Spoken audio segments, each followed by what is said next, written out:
台南一間眼科診所的查某員工在摒掃的時，或者電梯甲夾條咧，當場死亡。警方調電桿發現講，因是排除這人為的因素的。也毋過，公務局煞查這個貨推，講伊是疏失無申報的電梯。即馬已經組一個聯合稽查小組，針對着全台南市2樓以上的診所，抑閣營業場所，要全面來公安檢查。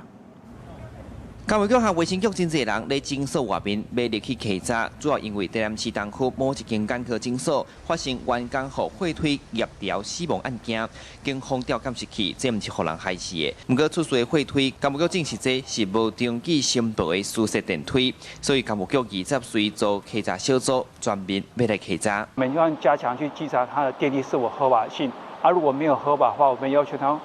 關閉使用。那如果他的電梯許可證也過期的話，也要求他停止使用，來先重新申請許可，以保障公共安全。檢察官透早9點半去台南市立殯儀館進行遺體上檢，死者家屬和診所護理長到場，攏真悲傷。家屬講，死者原本除了佇眼科診所，還有去飯店上大夜班，前一陣仔先死掉，就剩診所的工課。事發當時，因查某囝在韓國旅遊，接到消息20下晡會回來，不過已經和老母分開啊。針對這項違規，市府除了以建築法甲診所法30萬，下令停用，並且移送法辦。講實個弄着頭殼，我當做伊閉館，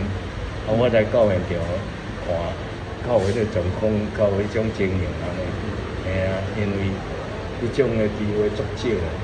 啊，已經我先人是講辦好安尼，完滿啊。如果要做裡面的清潔，你可以想說聯絡電梯公司，